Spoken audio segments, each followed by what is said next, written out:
Lesson viewers, آج کا پہلا سوال ہے غلام رضا ہیں کراچی سے۔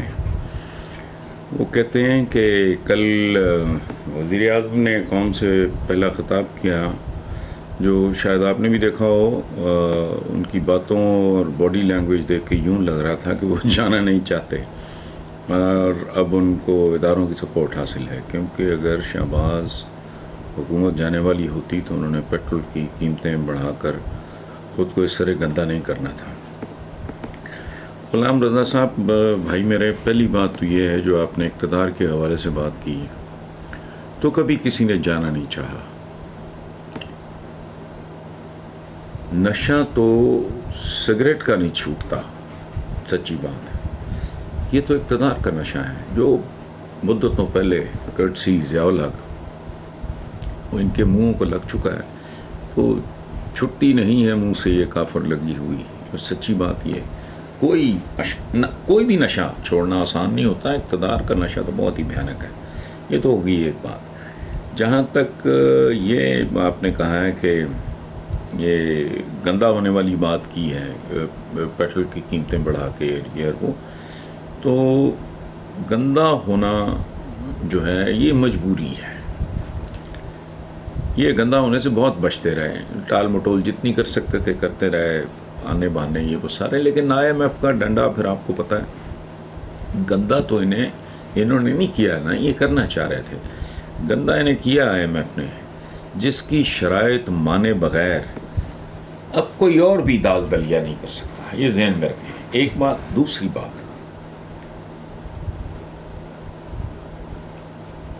یہاں تک ملک کو لانے میں ان کا رول بہت خوفناک ہے، وہ اپنی جگہ پہ۔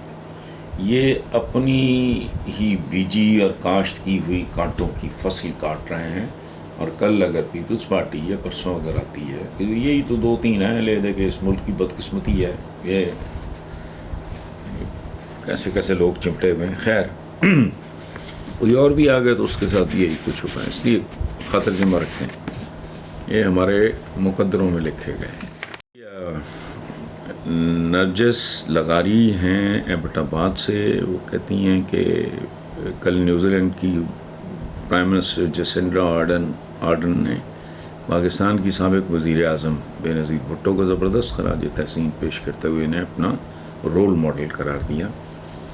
تو ہمارا ماضی آج کی نسبت کتنا بہتر تھا۔ میرا آپ سے سوال ہے کہ کیا پیپلز پارٹی دوبارہ کو رول ماڈل پیدا کر پائے گی؟ نیز وہ پارٹی جس کے بڑے رول ماڈل قرار پائے وہ کیوں ختم ہو کے رہ گئی؟ دیکھیں بہن، ایک آپ نے کہا ہمارا ماضی آج کی نسبت کتنا بہتر تھا۔ ماضی نارملی ویسے بہتر ہی لگتا ہے، لیکن مجھے نہیں پتا آپ کا تعلق کس ایج گروپ سے ہے۔ اس وقت بھی روٹی کپڑا مکان بھوک نہ برا ہی حال تھا، لیکن وقت کے ساتھ ساتھ یہ بات آپ کی درست ہے کہ بد سے بدتر ہوا ہے، اور ستیہ ناس سے سوا ستیہ ناس ہوا ہے۔ صورتحال اس وقت بھی کوئی بہت آئیڈیل نہیں تھی، لیکن when it comes to the ability اور یہ اور وہ، تو ظاہر ہے کہاں بے نظیر بھٹو، کہاں یہ مطلب للو پنجو، یہ تو اس کا نہیں، اس طرح ذوالفقار علی بھٹو کا مطلب یہ جو لوگ اس وقت پھر رہے ہیں ان کا تو کوئی آپس میں کمپیریزن ہے نہیں۔ اچھا، یہ جو سوال کیا آپ نے بات کی کہ کیا پھر کوئی رول ماڈل، تو ایک قانون ہے قدرت کا، ہر کمال راہ زوال، ورنہ آج بھی مسلمان سپر پاور ہوتے ہیں، آٹومن سپر پاور ہوتے ہیں، لیکن نہیں، ایسا نہیں ہے۔ رشیا ونس سوویت یونین کی میں بات کر رہا ہوں تو یہ چلتا رہتا، رومن سے کبھی فلاں تھا، اور اللہ پاک کا یہ فرمان بھی ہے کہ وہ انسانوں میں دنوں کو پھیرتا رہتا ہے۔ اگر ایسا نہ ہوتا تو دنیا پر آج بھی فرعونوں، قارونوں اور حامانوں کی حکومت ہوتی۔ یہ سب لوگ موجود ہیں آج بھی، لیکن آج کا فرعون کوئی اور ہے، وہ مصر کا نہیں ہے۔ آج کے جو قارون ہیں وہ کوئی اور ہیں، یہاں کے نہیں، جہاں کے قارون مشہور ہیں، اور حامان بھی مسلسل بدلتے رہتے ہیں۔ آج کے حامان آپ اٹھا کے دیکھیں، ویسٹ میں تو خیر ایک کمال یہ ہوا کہ انہوں نے حمانوں کی گردنیں توڑ کے رکھ دی ہیں، تو یہ پیشوائیت کا سمبل ہے۔ قارون فرعون ہے سیاسی اقتدار اور یہ اور وہ، اس کا سمبل ہے۔ قارون دولت کا، چند لوگوں کے ہاتھوں میں تھے، اور حمان ہے پیشوا، یہ پیشہ ور جو مذہبی نہیں ہوتے، تو یہ اس طرح کے لوگ۔ ویسٹ نے یہ تو خیر بہت بڑا کام کیا ہے، انہوں نے تو اپنے حمانوں کے منڈے ہی توڑ دیے ہیں گردنوں کے، سو یہ چلتا رہتا ہے۔ ورنہ دیکھیں، اندازہ لگائیں اب کل تک کتنا لمبا، 1526 میں ظہیر الدین بابر نے برصغیر پہ حملہ، ابراہیم لودھی، اس کے بعد رانا سانگا،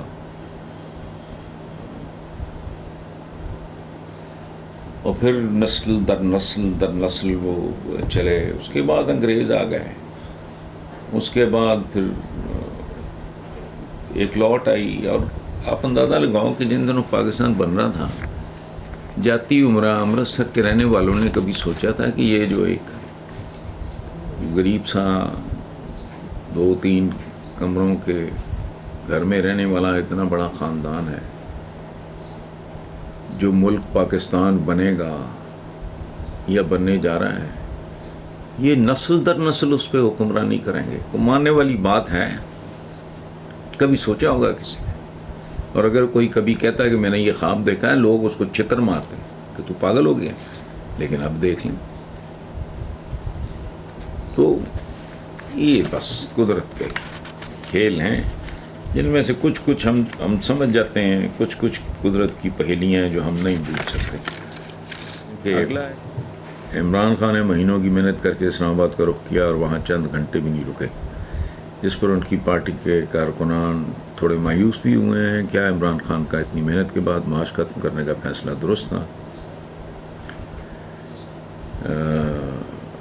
اور دوبارہ اسلام آباد آنے کے کتنے چانسز ہیں؟ شعیب خان صاحب، میرا خیال ہے درست فیصلہ تھا، چونکہ کسی بھی پولیٹیکل لیڈر کی جو اگر وہ واقعی جینون ہے، اس کا آخری جو ہدف ہوتا ہے فیصلہ کن فیکٹر فیصلے کے بعد وہ یہ کہ عوام محفوظ رہیں۔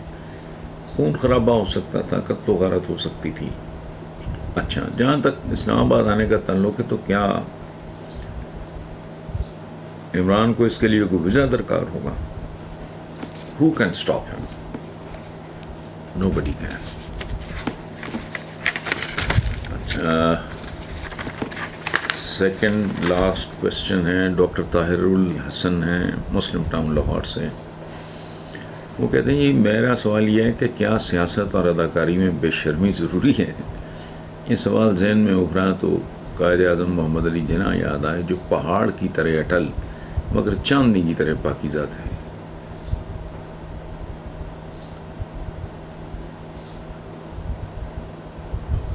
کیا سیاست گندی چیز ہے یا پھر انسان؟ نہیں، چیز کوئی بھی گندی نہیں ہوتی، حتیٰ کہ گند بھی گندا نہیں ہوتا۔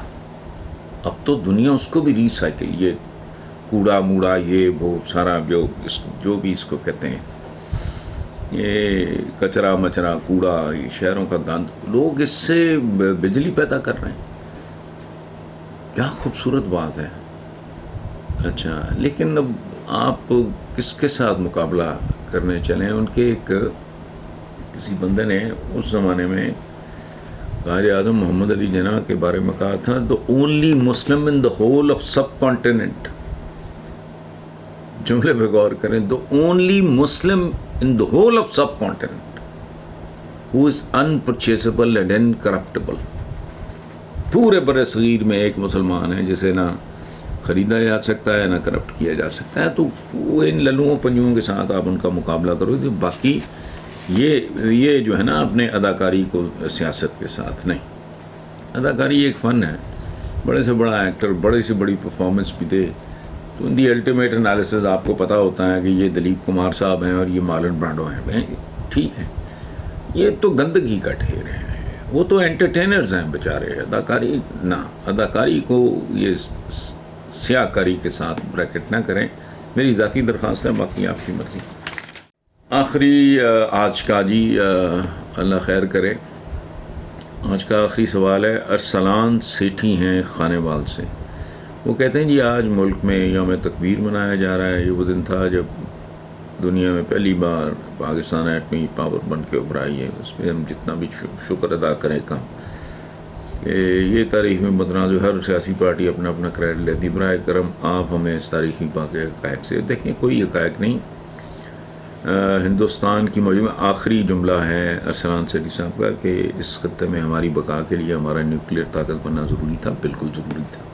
اور یہ بیسیکلی اب یہ ایک ڈیٹرنٹ ہے تاکہ کوئی پنگا لینے کی کوشش نہ کرے. ہمارا بھی یہی. باقی یہ جتنے بھانڈ ہیں مراسی اس کے 2-3 ہیروز ہیں بیسیکلی. بھٹو جس نے پھانسی کی شکل میں قیمت چکائی. باقی تو پیٹ نکال کے پھر رہے ہیں. ڈاکٹر عبدالقدیر خان تھے, اللہ انہیں غریق رحمت کرے. ان کی سکل, ان کی مہارت کام آئی. باقی اس پہ ہمیں کو بہت زیادہ پھدکنے کی ضرورت نہیں ہے. آپ نے کوئی ایٹم بم ایجاد نہیں کیا. ایجادات اور دریافتوں پہ فخر کیا جاتا ہے. وہ نقل مار لینا کسی چیز کی اچھی تو وہ ٹھیک, وہ بات نہیں ہے. ایٹم بم ایک ایسی بلا ہے جو پاکستان بننے سے پہلے سیکنڈ ورلڈ وار میں ہیروشیما ناگاساکی میں استعمال ہو گئی. اس سے پہلے اس کے تجربے ہو گئے تھے. تو یہ کوئی ہماری مجبوری تھی.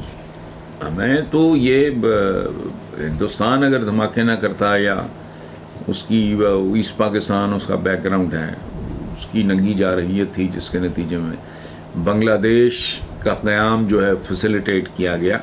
تو اس پہ کوئی اتنی یہ توپ شوپ نہیں ہے. یہ it's like a toy today. ہاں 80 سال پہلے جنہوں نے ایٹم بم بنایا, پہلا کو تجربہ وغیرہ کیا تھا, 80 سے بھی شاید کچھ پہلے ہی ہو, ان کو تو کریڈٹ جاتا ہے. ہم تو عجیب طرح پھدکنا شروع کر دیتے ہیں چھوٹی چھوٹی باتوں پہ. ہم نے ایٹم بم بنا لیا. آپ نے کہاں بنا لیا؟ پہلے بھی کچھ پاور سی. سیکنڈ ورلڈ وار میں امریکہ نے یوز کیا. ہیروشیما ناگاساکی کو راکھ میں تبدیل کر دیا. یہ وہ میں اچھے برے کی بات نہیں کرنا, لیکن یہ آپ کا تو کوئی, ہم نے تو آج تک کیا بنایا ہے سوائے عوام کو بیوقوف بنانے کے؟ عالم اسلام پورا آپ کے سامنے ہے. کیا بنایا ہے آج تک؟ یہ جو کیمرہ ہے میرے سامنے انہوں نے بنایا. وہ جو ٹی وی لگا ہوا ہے وہ انہوں نے بنایا. جو جہاز اڑ رہے ہیں انہوں نے بنائے ہیں. یہ ٹینکس اور یہ موسٹ ماڈرن جو جنگی ہتھیار ہیں انہوں نے بنائے ہیں. لائف سیونگ ڈرگز انہوں نے بنائی ہیں. یہ ڈھونگ ہے بنایا ہوا. یہ MRI کی مشینوں سے پتہ تو کرو. 70-80% تو یہودیوں کے کارنامے. ہم نے سوائے ایک دوسرے کو بیوقوف بنانے کے ہم نے کچھ نہیں بنایا. زیادہ بنایا تو بنگلہ دیش بنایا. Thank you.